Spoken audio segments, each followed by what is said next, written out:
Hello बच्चा लोग, कैसे हो आप सब। मैं निकुंज जरीवाला एक बार फिर से आप सबका स्वागत करता हूं आपके अपने learning platform magnetic science institute पे। बच्चा लोग, class 12 physics moving charges and magnetism का आज ये अध्याय नंबर 2, जहां पे हम सीखेंगे कि किसी भी वायर के आजू बाजू मैग्नेटिक फील्ड कितना बनता है। हमने फर्स्ट लेक्चर में देखा कि करंट कैरिंग वायर के आजू बाजू में अगर आप मैग्नेटिक नीडल रखोगे तो नीडल डिफ्लेक्ट होगा, मतलब वायर के आजू बाजू अपना खुद का मैग्नेटिक फील्ड प्रोड्यूस हो रहा है। सवाल है कितना प्रोड्यूस हो रहा है मैग्नेटिक फील्ड। सो बेटा ये बताता है आपको बायो सावर्ट लॉ। कौन बताता है बच्चा? ये आपको बायो सावर्ट लॉ आपको ये बताता है। तो चलिए समझते हैं बायो सावर्ट लॉ क्या है। तो सपोज बच्चा ये एक करंट कैरिंग वायर है जिसमें से आई जितना करंट जा रहा है, राइट। और सपोज यहां पर बच्चा एक पॉइंट है। सपोज हमें फाइंड करना है इधर मैग्नेटिक फील्ड क्या होगा इस पॉइंट के ऊपर, क्योंकि वायर के आजू बाजू में मैग्नेटिक फील्ड होता है। हमें निकालना है मैग्नेटिक फील्ड क्या होगा। तो हम क्या करेंगे बच्चा, बायो सावर्ट लॉ के अकॉर्डिंगली एक छोटा सा करंट का एलिमेंट ले लेंगे। तो हम क्या करेंगे, सपोज ये छोटा सा हमने करंट एलिमेंट ले लिया, इसका लेंथ है सपोज dl, और उसमें से करंट कितना जा रहा है I।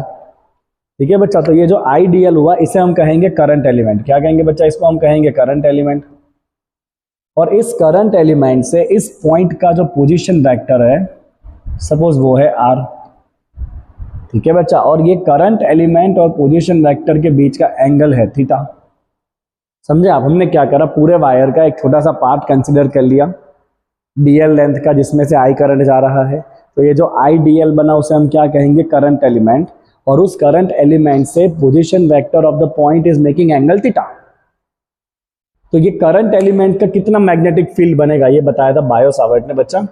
सो आई डीएल को हम कहेंगे करंट एलिमेंट, राइट। और बायो सावर्ट ने बताया था कि field due to small current element, field due to current element IDL. तो ये छोटे से एलिमेंट का मैग्नेटिक फील्ड को हम लिखेंगे dB, and this value is बच्चा mu 0 upon 4 pi I D L divide by R square into R cap. ये बताया था किसने? किसने बताया था बच्चा? ये बताया था आपको बायो सावर्ट ने, formula, right. Now what is this R cap? ठीक है बच्चा, तो ये आर कैप क्या है? तो मेरे बच्चे यहाँ पे आईडीएल क्रॉस आता है आर कैप, राइट। क्या आता है यहाँ पे? आईडीएल क्रॉस आता है बच्चा आर कैप। ठीक है, चलो क्या है ये आर कैप? तो बच्चा R cap is unit vector, R cap है unit vector in direction of R. और बेटा सबको पता है यूनिट वेक्टर क्या होता है, वेक्टर अपन उस वेक्टर का मैग्नीट्यूड, राइट। तो अगर मैं यहाँ पे आर कैप की जगह लिख दूं बेटा आर डिवाइड बाय आर, तो ये छोटे से एलिमेंट का मैग्नेटिक फील्ड हो जाएगा बच्चा mu 0 by 4 pi I D L cross vector R, और नीचे क्या हो जाएगा बच्चा, आर क्यूब हो जाएगा। तो this is the Biot Savart law. ये है बच्चा आपका बायो सावर्ट लॉ, जो आपको बताता है कि छोटे छोटे करंट एलिमेंट से कितना मैग्नेटिक फील्ड बनता है। कितना बनता है बच्चा? Mu 0 upon 4 pi I D L cross are divide by are cube. Do you understand this everyone? Okay, चलो अब इसमें म्यू 0 क्या है ये? तो म्यू 0 को बच्चा कहा जाता है परमिएबिलिटी। क्या है ये? It is permeability of the vacuum, जिसका वैल्यू है बच्चा 4 पाई इंटू 10 पावर -7 इन ऐसा यूनिट। क्या वैल्यू है बेटा म्यू 0 का? म्यू 0 का वैल्यू है 4 पाई इंटू 10 पावर -7 इन ऐसा यूनिट। अब ये तो छोटे से एलिमेंट का मैग्नेटिक फील्ड हुआ ना बच्चा, पूरे वायर का क्या होगा? तो पूरे वायर का अगर आपको मैग्नेटिक फील्ड चाहिए तो हम क्या करेंगे, छोटे से एलिमेंट के मैग्नेटिक फील्ड को पूरे लेंथ के ऊपर इंटीग्रेट कर देंगे। तो बच्चा टोटल मैग्नेटिक फील्ड हो जाएगा डीबी का integration, that is mu 0 upon 4 pi I D L cross are divide by are cube का इंटीग्रेशन हम कर लेंगे पूरे लेंथ के ऊपर। तो ये हमें मिल जाएगा बच्चा टोटल फील्ड। अब सवाल यह है बच्चा फील्ड का डायरेक्शन क्या है? तो बड़ा सिंपल है, देखो आपको वायर को राइट हैंड में पकड़ना है ताकि थंब करंट के डायरेक्शन में रह रहा है। तो इधर से मेरा फिंगर अंदर जा रहा है, मतलब यहाँ पे मैग्नेटिक फील्ड अंदर जा रहा है, और इधर से घूम के वो मैग्नेटिक फील्ड कहाँ आ जाएगा, बाहर आ जाएगा, राइट। तो बच्चा इधर आपका मैग्नेटिक फील्ड अंदर जा रहा है, मतलब क्या होगा, क्रॉस, और इधर से घूम के मैग्नेटिक फील्ड वापस बाहर आ रहा है, मतलब इधर हम क्या लिखेंगे, मैग्नेटिक फील्ड के लिए बच्चा डॉट लिखेंगे, समझे। तो ये सिंपल सा है Biot Savart's law, understood, clear.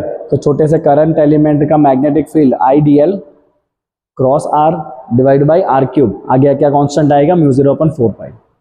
अब देख बेटा एक बात तो समझ, अगर ये पॉइंट वायर के साथ लाइन में है तो क्या होगा, ट्राई टू अंडरस्टैंड दिस। इधर कोई स्पेस है हमारे पास, नहीं है, okay let's make some space here. अगर मान लीजिए बच्चा कि ये आपका आईडीएल भी ऐसे ही है, और जो पॉइंट हमें चाहिए वो इस लाइन के ऊपर ही है, समझा आप, मतलब पोजीशन वेक्टर भी सेम डायरेक्शन में हो गया, तो एंगल थीटा क्या हो जाएगा, 0, क्योंकि जिस तरफ आपका करंट एलिमेंट है उसी तरफ पोजीशन वेक्टर भी गया, क्योंकि पॉइंट उसी के लाइन में है, समझे कि नहीं। तो अगर एंगल 0 हो जाएगा तो बोलो क्रॉस प्रोडक्ट क्या होता है, ऑब्वियसली 0। अगर एंगल 0 हो जाए तो क्रॉस प्रोडक्ट भी क्या होता है, 0 होता है ना, मतलब मैग्नेटिक फील्ड क्या हो जाएगा, 0 हो जाएगा। मतलब जितने भी पॉइंट बच्चा ये वायर के साथ लाइन में है ना, वो सारे पॉइंट पे मैग्नेटिक फील्ड क्या हो जाएगा, 0 हो जाएगा, बिकॉज वो हर एक पॉइंट के लिए थीटा कितना बनेगा, 0 बनेगा। Do you understand this what I want to say, right. मतलब मैं अगर आपको एक सिंपल सा बच्चों एग्जांपल दूं, एकदम सिंपल सा एग्जांपल, राइट, कोई कॉम्प्लिकेशन नहीं। अगर मान लीजिए बच्चा आपका वायर कुछ ऐसे है, सपोज ऐसे करंट जा रहा है उसमें से, और पॉइंट यहाँ पर आपको फील्ड निकालना है, ठीक है। तो ये जो पॉइंट है बच्चा वो इसके साथ तो लाइन में आ गया, मतलब इसका फील्ड कैंसिल हो जाएगा। ये पॉइंट इसके साइड भी लाइन में आ गया तो इसका फील्ड भी कैंसिल हो जाएगा। और इस वायर से ये पॉइंट कुछ डिस्टेंस पर है, 90 डिग्री पे है, क्योंकि यहाँ से आपका बच्चा पोजीशन वेक्टर क्या बनेगा, 90 डिग्री बनेगा। तो इसी का मैग्नेटिक फील्ड रहेगा, इन दोनों का मैग्नेटिक फील्ड रहना ही नहीं है, बनेगा ही नहीं। तो अगर वो पॉइंट वायर के साथ लाइन में है तो थीटा कितना हो जाएगा बच्चा, इधर भी 0 है थीटा, इधर थीटा होगा अपोजिट डायरेक्शन 180, इधर थीटा होगा 90। चलो अगर आपको बच्चा खुद सिर्फ अगर आपको मान लीजिए मैग्नीट्यूड लिखना है ना, अगर आपको सिर्फ मैग्नीट्यूड लिखना है तो आप मैग्नीट्यूड लिख सकते हो बेटा, B equal to, right, integration of mu 0/4 pi over the length. Cross product होता है आपका साइन थीटा, तो ये हो जाएगा आपका IDL into R sine theta, एक आर नीचे हम उड़ा देंगे, इधर क्या हो जाएगा आर स्क्वायर। तो ये हो गया बच्चा ओनली मैग्नीट्यूड, क्या हो गया बच्चा, ये only magnitude. I hope you can understand this, right. Cross product में होता है साइन थीटा, तो ये फॉर्मूला आपको रटना है, ठीक है। अभी इसका एप्लीकेशन हम सीखेंगे।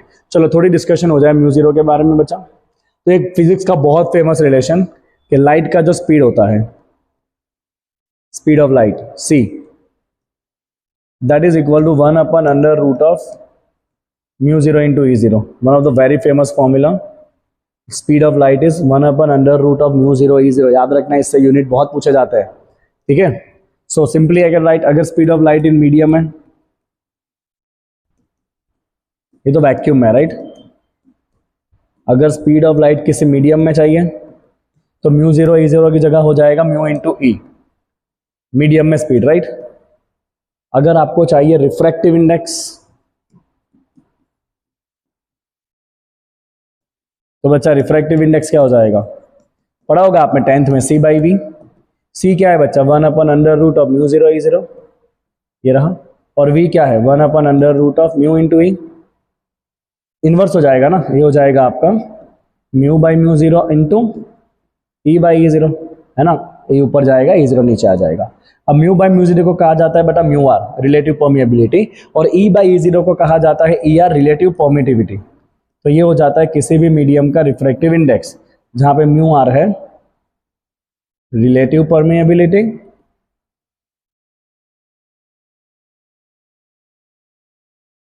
और ई आर है रिलेटिव परमिटिविटी।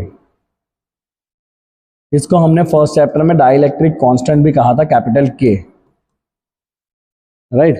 चल बेटा अब यहां से ना तेरे को यूनिट बहुत पूछे जाते हैं, यूनिट क्या है म्यू 0 E0 का, यूनिट क्या है 1/म्यू 0 E0 का, यूनिट क्या है। तो बेटा एक बात दिमाग में डाल ले, अभी कह रहा हूं, बार बार काम आएगा ये। तो इस फॉर्मूला से हम क्या लिख सकते हैं बच्चा, किसी भी एक फॉर्मूला से, इससे हम क्या लिख सकते हैं, अगर हम स्क्वायर करें और इनवर्स कर दे तो क्या हो जाएगा, mu into A equal to 1/v²। पहले स्क्वायर किया और फिर इन्वर्स कर दिया, तो ये हो जाएगा 1/b²। होगा कि नहीं होगा, होगा कि नहीं होगा, होगा कि नहीं होगा, होगा होगा होगा होगा। तो म्यू इंटू ई का यूनिट क्या बनेगा बच्चा, unit of mu into E. Velocity नीचे बेटा, वेलोसिटी क्या होती है, मीटर पर सेकंड का स्क्वायर। ऊपर आएगा तो क्या हो जाएगा, बोल बोल फटाफट बोल, सेकंड स्क्वायर। ऊपर आ जाएगा सेकंड -2 मीटर, सेकंड ऊपर आ जाएगा स्क्वायर हो जाएगा, मीटर नीचे रह जाएगा -2। तो this is the unit of mu into E. बहुत अच्छे से ध्यान रखना बेटा, सेकंड स्क्वायर मीटर -2। डायमेंशन क्या होगा, डायमेंशन होगा म्यू इंटू ई का। सेकंड मतलब t-2, मीटर मतलब l, सेकंड मतलब t+2, मीटर मतलब l-2। तो मुझे याद करना बच्चा, एग्जाम में जब एक एक मार्क में ऐसे क्वेश्चन दिखेंगे तब ध्यान रखना बेटा। ओके, तो ये एक बहुत फेमस रिलेशन है, right, that speed of light is equal to 1/√μ0 into e0। अभी भी एक बात बची, ये μ0 का डायमेंशन क्या है और μ0 का यूनिट क्या है, परमिएबिलिटी का डायमेंशन क्या है, परमिएबिलिटी का यूनिट क्या है। Do I have some space anywhere, इधर तो क्वेश्चन आ गया, एक स्पेस थोड़ी सी हो तो मजा आ जाए, नहीं है कोई नहीं, चलो मैं अपने एंड से स्पेस बना लूंगा, कोई चिंता नहीं है अपने को सब अपने पास फैसिलिटी है। चलो तो बेटा यहाँ पर एक हम छोटा सा बना लेते हैं, यूनिट ऑफ म्यू और μ0। तो फॉर्मूला क्या देखा बेटा, बायो सावर्ट पे B equal to μ0/4π, μ0/4π IDL sine theta को मारो गोली डिवाइड बाई r²। चल यूनिट बना, तो B क्या हो जाएगा, टेस्ला। μ0 फाइंड करना है, 4π तो नंबर है, I for ampere, length for metre, और नीचे डिस्टेंस का स्क्वायर है मतलब मीटर स्क्वायर। देख बेटा 1 मीटर गया, तो तेरा यूनिट क्या बन गया बेटा, यूनिट बना tesla into metre per ampere. तो this is the unit of the permeability, tesla into metre per ampere. समझे कैसे बनाया, बायो सावर्ट से ही बनाया है। आगे और भी अलग अलग फॉर्म्स इसका आप कन्वर्ट कर सकते हो, आप टेस्ला की जगह अलग अलग यूनिट लगा सकते हो, तो धीरे धीरे आप सीखोगे। अभी ये बेसिक फॉर्मूला आप याद रखो। चलो डायमेंशन क्या हो जाएगा, फटाफट डायमेंशन निकाल लेते हैं बेटा। तो μ0 का बच्चा डायमेंशन, तो हमने टेस्ला आगे निकाला था m1 L0 t-2 a-1, ये था टेस्ला का। मैग्नेटिक फील्ड का लास्ट क्लास में आपने निकाला था, metre is L1 and A for ampere is A1। बोल बच्चे क्या हो गया डायमेंशन, सॉरी फॉर दिस, मेरे पास स्पेस कम है, इसके बाद के स्लाइड पे ऑलरेडी न्यूमेरिकल आ जा रहा है, इसलिए मैंने कलर अलग रखा था आपको पता चले। तो क्या हो जाएगा बोल बेटा, डायमेंशन हो जाएगा तेरा μ0 का m1, L कितना हो जाएगा 1, T है -2 और A भी हो जाएगा -2। तो वेरी इंपॉर्टेंट एक mark question, dimension of the permeability. μ0 का डायमेंशन है बच्चा, μ0 का या म्यू का, परमिएबिलिटी का डायमेंशन क्या है बच्चा, m1 L1 t-2 a-2। ये मेरे सारे बच्चों को दिख रहा है नीचे, हाँ हाँ दिख रहा है, क्लियर है, m1 L1 t-2 a-2। देख बच्चा बहुत बारीकी से सब कुछ करवाना पड़ता है कि नहीं, भगा भगा के थोड़ी ऐसे बायो सावर्ट बता दिया हो गया काम, ऐसे नहीं होता है। जिसमें जितना टाइम लगता है उसमें उतना टाइम लगता ही है। मैं ऐसा ही समझ के चलता हूँ कि ये मेरा ऑफलाइन क्लास चल रहा है, क्योंकि ऑफलाइन क्लास में सारी चीज़ें बहुत डिटेल में करानी पड़ती है। कभी सूरत आना हो ना आपका, तो आना एक बार मेरे ऑफलाइन क्लास में, सूरत आओ तो मुझे कमेंट में बताना कि सर मैं सूरत आया हूँ, तो मैं आपको एड्रेस दूंगा। और एक बार मेरे ऑफलाइन क्लास की भी मुलाकात लेना आप लोग, and see the environment, right. 90 से 100 बच्चे एक साथ में बैठते हैं 12th में ऑनलाइन क्लास में, और तो ऑफलाइन क्लास में, और एक माहौल ही पूरा अलग होता है, मज़ा आता है पढ़ाने में। अरे वही वो बच्चों के चेहरे देख के खुशी मिलती है ना। देखो मैं ऑलवेज बहुत स्माइलिंग रह के पढ़ाता हूँ, क्योंकि जब भी कोई बच्चा टीचर को देखता है ना, तो वो उसमें से कुछ पॉजिटिव वाइब्स ढूंढता है। अगर मैं ऐसे पढ़ाऊँ तो चलो Biot Savart law, IDL cross R divide by R², और तुम बोलोगे साला कितना खड़ूस इंसान है ये, तुम ऐसे ही भाग जाओगे।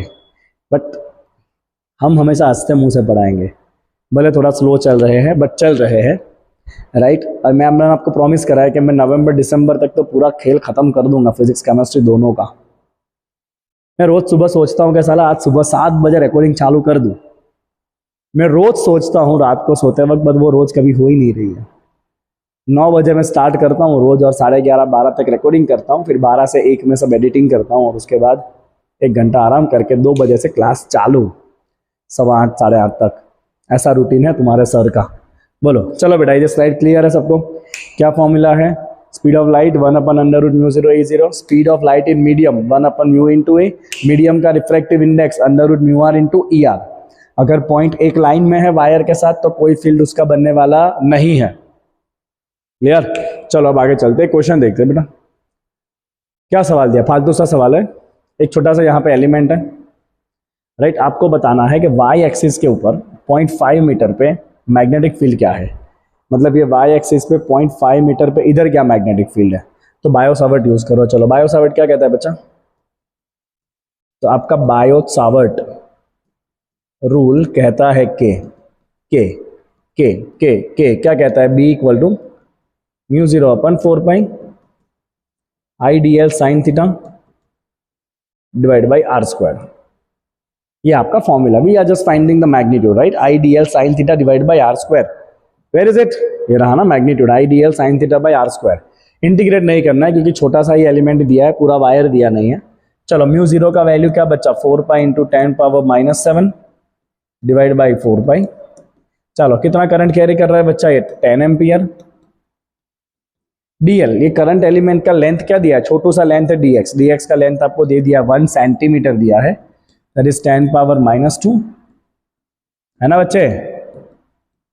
चल साइन थीटा, तो देख करंट एलिमेंट इस तरफ है और पोजीशन वेक्टर इस तरफ है, तो ये एंगल कितना बनना है बच्चा आपका 90 डिग्री, मतलब फील्ड मिलेगा आपको, मिलेगा, अच्छी बात है मिलेगा। तो ये हो गया साइन 90।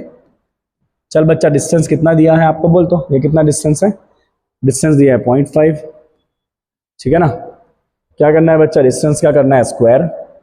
ए भाई बनना सीधी सीधी लाइन। चलो 0.5 कैसे लिख दे बेटा, 5 इंटू 10⁻⁻1 क्या करना है उसका स्क्वायर, 4 कट। ए 10 पावर कितना बचा, ऊपर बचा -10 एक्सिस रखो, ऊपर बचा 10⁻⁻9, 5 स्क्वायर इज 25, 10 पावर बचा -2, कट करेंगे यहाँ पे 2/5, 2/5 हो जाना है 0.4, 10 पावर बचना है -7, तो your answer is 4 into 10⁻⁻8 Tesla. Direction क्या होगा, तो देख भाई फील्ड का डायरेक्शन, वायर इस तरफ जा रहा है, करंट इस तरफ जा रहा है ना, करंट इस तरफ जा रहा है, पॉइंट ऊपर है, राइट। तो हम क्या करेंगे, थंब को रखेंगे करंट के डायरेक्शन में, रखा इस तरफ है, रखा आपने, और ऊपर से आपके फिंगर कहाँ आ रहा है बच्चा, बाहर आ रहा है, मतलब ऊपर हर एक पॉइंट पे फील्ड क्या होगा, बाहर की तरफ होगा। इन लोगों ने ऑलरेडी डॉट बना के दे दिया है, मतलब ये फील्ड बाहर की तरफ है, आपको स्पेसिफाई कर देना है, coming out of plane of paper, coming out of plane of paper, coming out of plane of paper, field बाहर के तरफ आती हुई डायरेक्शन में है, ठीक है बच्चा। आगे बढ़े, चलिए let's see what next we have in the market. अब ये एक मस्त थियरी है, field on the axis of a circular current loop. समझना बेटा, तो आपके पास सपोज एक करंट का लूप है इस तरह से, इसमें से करंट फ्लो हो रहा है, यहां से आपका करंट ऐसे जा रहा है। सपोज लूप का खुद का रेडियस है बच्चा आर, कैपिटल आर, और देखो बेटा यहां से आपका करंट बाहर आ रहा है, ऊपर से तो मैं इधर डॉट कर देता हूं ताकि आपको पता चले, और यहां से वापस करंट अंदर जा रहा है, तो इधर मैं कर देता हूं एक cross. I hope you can understand. ऊपर से करंट, ऐसे लूप आपने रखा है, तो ऊपर से करंट ऐसे बाहर आ रहा है और इधर से घूम के वापस अंदर जा रहा है, वापस यहाँ से करंट ऊपर से बाहर आ रहा है, यहाँ से नीचे से अंदर जा रहा है। और मुझे क्या करना है बच्चा, ये एक्सिस के ऊपर, राइट, सपोज एक्स डिस्टेंस के ऊपर यहाँ पे अपने को फील्ड निकालना है, कितना होगा। तो हम simply Biot Savart rule use करेंगे। हम क्या करेंगे, पूरे एलिमेंट पे एक छोटा सा, पूरे रिंग पे एक छोटा सा करंट एलिमेंट लेंगे। चलिए हमने क्या करा बच्चा, ये ऊपर एक ले लिया करंट एलिमेंट, ये वाला, तो हमने यहाँ पे एक छोटा सा करंट एलिमेंट ले लिया बच्चा, जो बाहर की तरफ आ रहा है।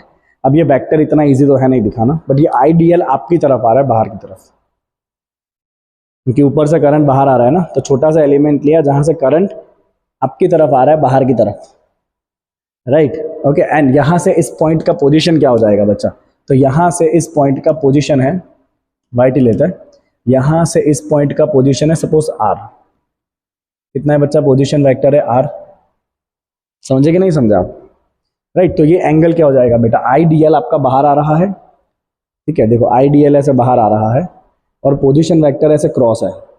अब मैं तुमको कैसे बताऊं, एक सेकंड ना, एक मार्कर लाओ तो मजा आएगा, ये रहा, चलो आई डी एल ऐसे बाहर आ रहा है, दिख रहा है आपको मार्कर बाहर की तरफ, कैमरे के सामने लाता हूँ, आई डी एल ऐसे बाहर आ रहा है और पोजीशन वेक्टर ऐसे क्रॉस है, आर वेक्टर, राइट। तो देखो एंगल क्या बना दोनों के बीच में, मैं घुमा रहा हूँ एज इट इज, क्या एंगल है बच्चे, 90 degree. It is like this, I D L बाहर की तरफ, आर इस तरफ, कितना एंगल बन रहा है बच्चा, 90 डिग्री। तो यहाँ पे जो आपका एंगल है थीटा, कितना बनना है बेटा, ये 90 डिग्री, राइट। अब इसकी फील्ड किस तरफ होगी, तो बेटा हमें पता है बायो सावर्ट रूल के हिसाब से जो छोटा सा एलिमेंट का फील्ड बनेगा D B will be equal to mu 0/4 I D L, vector form में लिखना, cross R vector divide by are cube, right. मतलब फील्ड होगा आपका I D L cross R के डायरेक्शन में। तो देखो आई डी एल बाहर आ रहा है और पोजीशन वेक्टर आपका इस तरफ है, तो फिंगर इस तरफ कर्ल होने चाहिए क्रॉस डायरेक्शन में। ये जो मार्कर आपको दिख रहा है ना, उस तरफ आपका फिंगर कर्ल होना चाहिए। तो मैं थंब को ऐसे कर दूं, फिंगर को, देखो फिंगर आई डी एल बाहर आ रहा है, आना चाहिए बाहर की तरफ, क्रॉस प्रोडक्ट समझो। बाकी टीचरों की तरह नहीं है कि मैं भी एरो मार के बोल दूंगा ऐसे गया फील्ड, क्या कैसे गया फील्ड, मैं भी एरो मार सकता हूँ, ऐसे करके मैं एरो मार दूं, तुम खुश हो जाओगे, अरे वाह कितना इजी, कैसे आया, कैसे आया, पता चलना चाहिए कि नहीं। हाँ, तो आई डी एल बाहर आ रहा है और आपकी फिंगर, ये ब्लैक जो मार्कर है ना, आर क्रॉस आर वेक्टर, इस तरफ आपका फिंगर कर्ल होना चाहिए, राइट। तो देखो अभी तो फिंगर इस तरफ कर्ल नहीं हो रहा है, बट मैं थोड़ा अगर इसको झुका दूं तो फिर एग्जैक्टली फिंगर उस तरफ कर्ल हो रहा है। तो अब थंब के डायरेक्शन देखो, दिख रहा है आपको थंब क्रॉस है, तो ये थंब क्या दिखा रहा है आपको, डायरेक्शन ऑफ मैग्नेटिक फील्ड दिखा रहा है, राइट। तो इस छोटा सा मैग्नेटिक फील्ड आपका डीबी इस लाइन को परपेंडिकुलर होगा, क्योंकि क्रॉस प्रोडक्ट कर रहे हो, cross product I D l और आर दोनों को परपेंडिकुलर होता है। तो ये आर को कैसा होगा, ये परपेंडिकुलर होगा, दिस इज डीबी। ये सब चीजें पता ही नहीं होती बच्चों को। ये एंगल कितना बनना चाहिए, 90 बनना चाहिए। अब देख एग्जैक्टली इसके नीचे जो करंट एलिमेंट होगा, ये वाला, एग्जैक्टली इसके डायमेट्रिकल अपोजिट, ध्यान से समझना बेटा। तो उसका आई डी एल अंदर बाहर की तरफ जा रहा होगा, ऐसे अंदर की तरफ, क्योंकि नीचे से करंट कहाँ जा रहा है, अंदर जा रहा है, तो उसका आई डी एल अंदर की तरफ होगा। तो उसका अगर आप मैग्नेटिक फील्ड फाइंड करोगे ना, तो उसका मैग्नेटिक फील्ड ऐसे आएगा, उस एलिमेंट का, राइट। उस एलिमेंट का मैग्नेटिक फील्ड ऐसे आएगा डीबी, राइट। ओके, अब ये मैग्नेटिक फील्ड के बनेंगे दो component. Before that let me right this, चलो हम पहले लिख देते हैं, this dB is magnetic field of small current element, small current element IDL, right. Now this dB is making an angle theta, let's say with x axis। तो यहां पे suppose ये एंगल बना आपका थीटा एंगल बना, तो opposite वाले का भी ये थीटा एंगल बनेगा। तो ये डीबी के दो कंपोनेंट हो जाएंगे, ये हो जाएगा डीबी कॉस थीटा और ये हो जाएगा डीबी साइन थीटा। सिमिलरली इस डीबी के भी दो कंपोनेंट बनेंगे, डीबी कॉस थीटा और इसका डीबी साइन थीटा कहाँ बनेगा, नीचे की तरफ। आप देख लो भाई, डीबी साइन थीटा क्या हो जाएगा, कैंसिल हो जाएगा, because they are equal and opposite. तो ये सारे डीबी साइन थीटा एक दूसरे को काट देंगे और बचेगा कौन, खाली डीबी कॉस थीटा। सो हम यहां पे लिखेंगे कि okay, component of dB perpendicular to axis which is dB sin theta will be cancelled by field of diametrically opposite current element, field of diametrically opposite current element, right। तो खाली बचेगा कौन, लिख देते हैं यहाँ पे, चलो, फील्ड अलोंग द एक्सिस, कौन सा कंपोनेंट है बेटा, dB cos theta. This component will be added, hence आपका जो टोटल फील्ड है उसमें आपको खाली किसको रखना है, डीबी कॉस थीटा को रख के उसको कर देना है इंटीग्रेट, बस, और कुछ नहीं करना है। चल देख, अगर यहाँ पे बच्चे एंगल थीटा है, तो अगर तू ध्यान से देखेगा ना फिगर में, अगर बच्चा यहाँ पे तेरा एंगल थीटा है, राइट, तो अगर तू फिगर में बच्चा ध्यान से देखेगा तो तेरा थीटा एंगल कहाँ बनेगा बच्चा, बता चल। ओके, पहले ये स्मॉल आर लिख देते हैं पाइथागोरस से। तो ये स्मॉल आर बच्चा पाइथागोरस से हो जाएगा under root of x square plus are square, right. Pythagoras लगाया है सिंपली एकदम। चल बोल थीटा एंगल कहाँ बनेगा बच्चा, बोल बता फटाफट, चलो बोल बोल फटाफट, कहाँ बनेगा थीटा एंगल? नहीं पता चला? यहाँ एंगल क्या बनना है तेरा? थीटा एंगल बनेगा। कैसे कैसे कैसे कैसे? देख मैं कुछ बता रहा हूँ तुमको, समझना बेटा ध्यान से। समझ आए तो ठीक है, नहीं आए तो कोई बात नहीं। देख तो बेटा ये लाइन कैसी है? हॉरिजॉन्टल है, मैं रेड कर रहा हूँ उसको। और ये लाइन कैसी है? वर्टिकल है, मतलब आपस में परपेंडिकुलर होंगे, है ना। सिमिलरली ये लाइन आपके ऐसे है, डीबी की लाइन। और डीबी और आर कैसे एक दूसरे को परपेंडिकुलर है, मतलब ये दोनों लाइन भी एक दूसरे को परपेंडिकुलर है, क्योंकि डीबी और आर एक दूसरे को कैसे होंगे? परपेंडिकुलर होंगे। तो जो एंगल बेटा यहाँ बना इन दोनों रेड लाइन के बीच में, वही एंगल यहाँ भी बनेगा दोनों रेड लाइन के बीच में। अब समझने वाले समझ चुके हैं, नहीं समझने वाले को इससे ज़्यादा नहीं समझाया जा सकता है इसको, है ना। आप ध्यान रख लो बेटा, ऊपर क्या एंगल बनना है? थीटा। चलो cos थीटा का वैल्यू डाल दो बच्चा यहाँ पे, तो हमें करना है इंटीग्रेशन। अब चलो डीबी का वैल्यू रख दो ऊपर से बच्चा, म्यू 0/4 पाई। आईडीएल हमें सिर्फ वैल्यू रखना है। देखो यहाँ पे आईडीएल और इसके बीच में क्या एंगल है बच्चा? तो dB equal to mu 0/4 pi IDL by R square. ठीक है, क्यों ऐसा भाई? क्योंकि साइन थीटा 90 है। कहाँ पर 90 है भाई? देखो आईडीएल बाहर आ रहा था और आर इस तरफ जा रहा था, ये एंगल क्या है? 90 है। देखा आपको, राइट एंगल बनाया यहाँ पे, बहुत टेक्निकल थियरी है ये। तो ये आईडीएल बाहर आ रहा था और आर ऐसे क्रॉस जा रहा था, तो ऐसे कुछ बन रहा था, आईडीएल बाहर की तरफ, आर ऐसे क्रॉस। कितना एंगल है ये? 90 डिग्री। ऐसा था ना, आईडीएल थंब है, बाहर आ रहा है, पोजीशन वेक्टर ऐसे क्रॉस है, फिंगर है, तो एंगल कितना है उनके बीच का? 90 डिग्री। आप देख सकते हो 90 अप्रॉक्स 90 है, right. It was like this. तो इसीलिए यहाँ पे साइन 90 हो गया और एक एक आर कट हो गया, बचा वहाँ पे R square. Let's put it over here, right. IDL divide by R square. And figure से बता बच्चा cos थीटा क्या हो जाएगा? cos theta is adjacent side divide by hypotenuse, capital R by small R, है ना।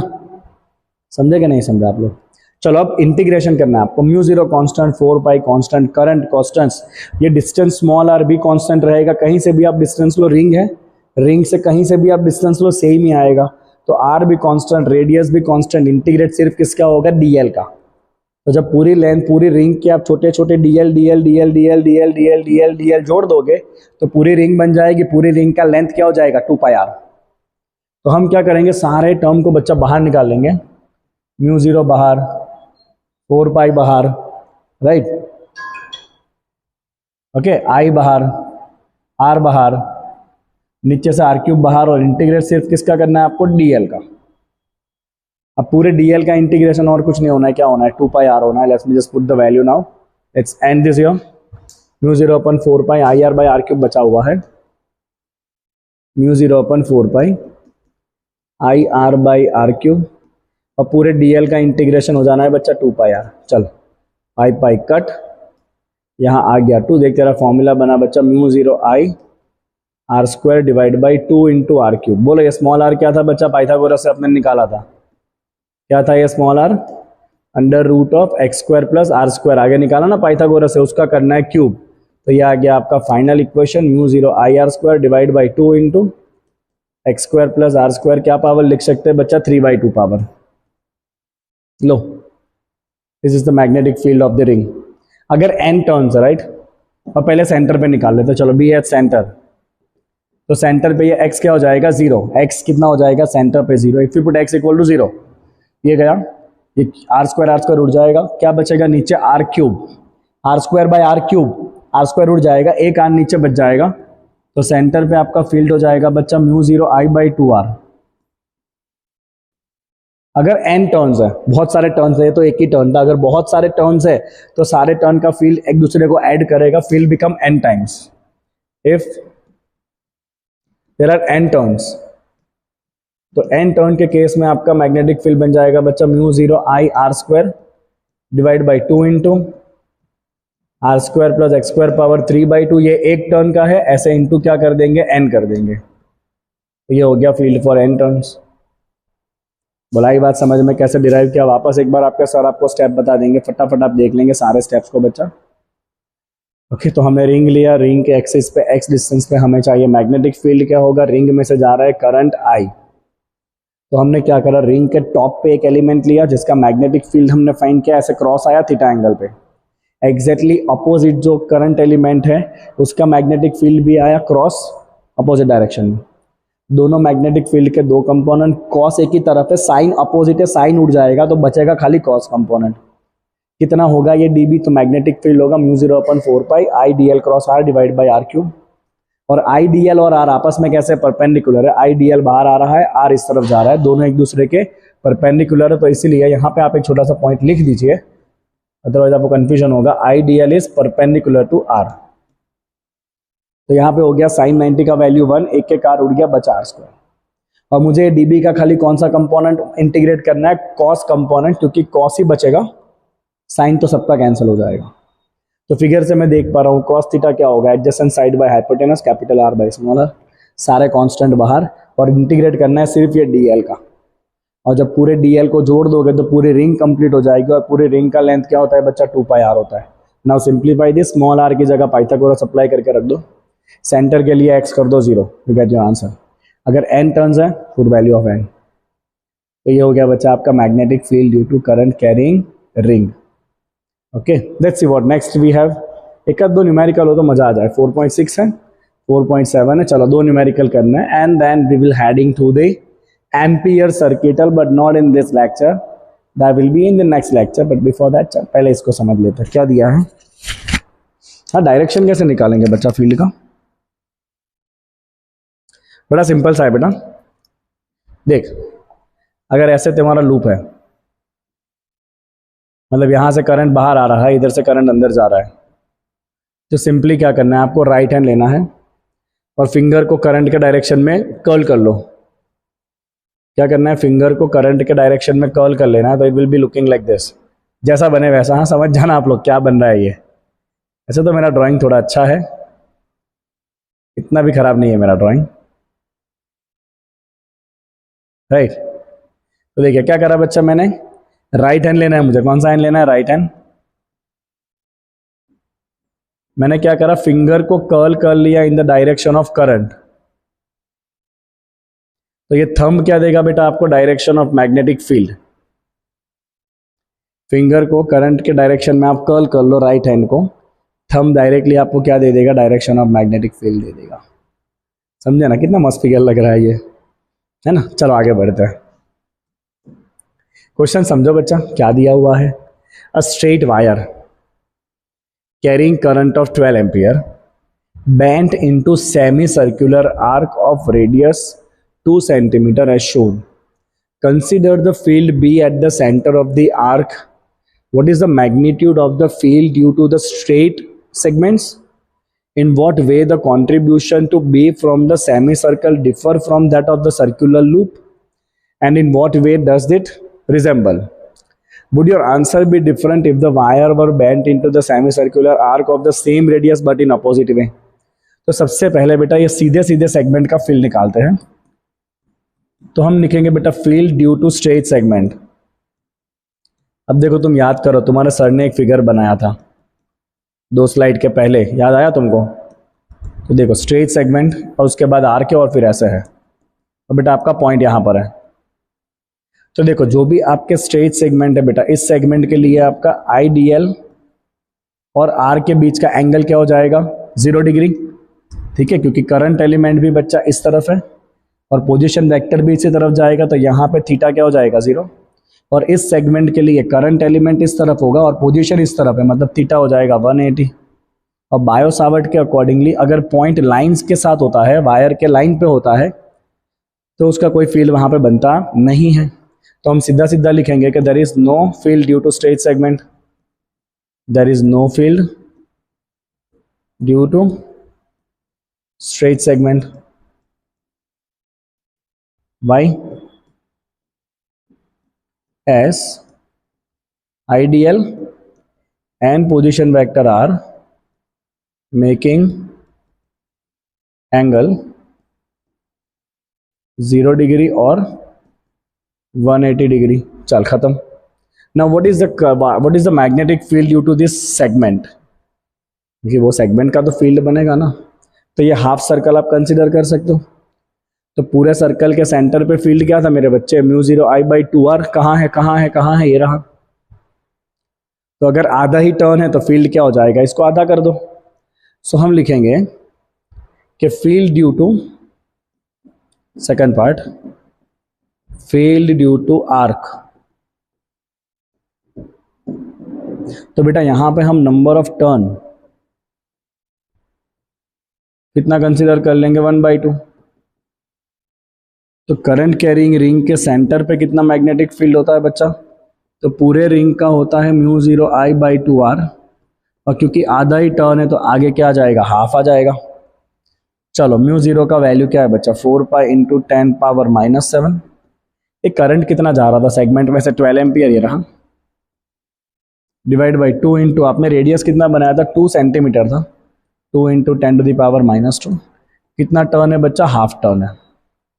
देख 2 2 ज़ा 4 कैंसल, ये 2 को कट कर दे 6 से, तो फील्ड हो जाना है 6 इंटू 10⁻⁻5, 6 पाई, पाई बचेगा। किस तरफ होगा बच्चा ये फील्ड, तो जो मैंने अभी आपको सिखाया, राइट हैंड को कर्ल करो करंट के डायरेक्शन में। करंट ऐसे जा रहा है, थंब कहाँ जा रहा है बेटा, अंदर, देख आराम से देख, है ना। अगर फिंगर तो ऐसे कर्ल करेगा तो थंब कहाँ जाएगा, अंदर। मतलब इधर आपका मैग्नेटिक फील्ड अंदर की तरफ होगा, अंदर की तरफ होगा मतलब cross, inside the plane of paper, inside the plane of paper. अब देख बेटा इसमें क्या होगा, अगर तू ऐसे कर्ल करेगा फिंगर को तो थंब कहाँ आ रहा है, बाहर की तरफ आ रहा है ना। अगर ऐसे कर्ल करेंगे तो थंब कहाँ आ रहा है बेटा, बाहर की तरफ आ रहा है। तो इस केस में भी आपको फील्ड का वैल्यू सेम मिलेगा बट डायरेक्शन बदल जाएगा, क्योंकि थंब अब आपका बाहर की तरफ आ गया। तो थर्ड केस में if the loop is bent in opposite way, ले जगह ही नहीं दिया, डायरेक्ट यहाँ लिख दूं, तो इसका मैग्नेटिक फील्ड क्या बना बेटा, कहाँ जा रहा है इसका फील्ड, ऐसे लूप ऐसे है तो अंदर जा रहा है थंब, अंदर मतलब क्या हो रहा है, ये क्रॉस हो रहा है पूरा। जबकि इसमें आपने लूप ऐसे बेंड किया, थंब बाहर आ रहा है, तो इसका मैग्नेटिक फील्ड बाहर की तरफ होगा, out of plane of paper. तो सी का आंसर यहीं पर है बेटा, field is out of plane of paper, field is out of plane of paper. कितना वैल्यू रहेगा बेटा फील्ड का, जितना यहां पे वैल्यू है, कितना है, 6 पाई इंटू 10⁻⁻5 टेस्ला, बट बाहर की तरफ। चलो खत्म, लास्ट क्वेश्चन। चलो बेटा लास्ट क्वेश्चन क्या कहता है देखते हैं, चलो फटाफट। Consider the tightly wound 100 turns coil, radius 10, carrying current, what is the magnitude of the field at this centre. चलो सबको बताया बेटा, लूप के सेंटर पे फील्ड, एक टर्न का क्या होता है, म्यू 0 I बाई 2R। अगर ऐसे n टर्न्स है तो इंटू क्या करेंगे, n। चलो म्यू 0 का वैल्यू लगाओ फटाफट, वैल्यू 4 पाई इंटू 10⁻⁻7। करंट कितना दिया बच्चा, 1 एम्पियर। 2 इंटू रेडियस दिया 10 सेंटीमीटर मतलब 0.1। एंड नंबर ऑफ टर्न्स कितने दिए बेटा, देख नंबर ऑफ टर्न्स दे दिया आपको 100। बस कितना आएगा आंसर देखिए फटाफट, चल जो कितना आ जाएगा, ये हो जाएगा आपका 2 से कट, ये 2 बाई 0.1 मतलब 20 पाई, और 10 पावर बचेगा -5, that is equal to 2 pi into 10⁻⁻4। 2 इंटू pi, 2 into 3.14 that is 6.28 into 10 to the power -4 tesla. This is the magnetic field at centre, और जिसका डायरेक्शन आप राइट हैंड थंब रूल से दे सकते हो, क्योंकि अभी कोई डायरेक्शन इसमें देना नहीं है, आपको कुछ बोला ही नहीं है कि करंट किस तरफ जा रहा है, लूप कैसे रखा है, आपको सिर्फ वैल्यू निकालना है। ठीक है बच्चा, तो what was this lecture all about, this lecture was all about Biot Savart law. Current element का कितना मैग्नेटिक फील्ड बनता है, mu 0 by 4 pi IDL cross R divide by R cube. Magnitude चाहिए mu 0 by 4 pi IDL sine theta by R square. फिर हमने देखा किसी भी रिंग का मैग्नेटिक फील्ड किस तरह से बनाना है, किस तरह से सॉल्व करना है। 4-5 मार्क का बहुत इंपॉर्टेंट ये क्वेश्चन है, रिंग का magnetic field. And then we have solve 2 questions based on Biot Savart law and magnetic field of ring. अब बेटा अगले क्लास में आपको सीखना है एम्पियर सर्किटल लॉ, राइट। अभी इसके और 2 लेक्चर बचे हैं, एक है एम्पियर सर्किटल लॉ के बेस्ड, और उसी में हम कवर करेंगे torque acting on current carrying loop, and then we will have the different lecture on galvanometer and then we have NCERT exercise. तो अगले 3 या 4 दिन में आपका ये चैप्टर साफ खत्म। ओके बच्चा, चलिए फटाफट आप लेक्चर को कंप्लीट करके इसके नोट्स या तो खुद से लिखिए या तो फिर नोट्स लिंक दिया हुआ है वहाँ से आप डाउनलोड कर लीजिए। राइट, मिलते हैं बेटा अगले क्लास में। अपने दोस्तों के साथ शेयर जरूर करना लेक्चर को, बहुत मेहनत करके मैं आपके लिए लेक्चर्स बना रहा हूँ। ओके बच्चा, चले tata bye bye, see you.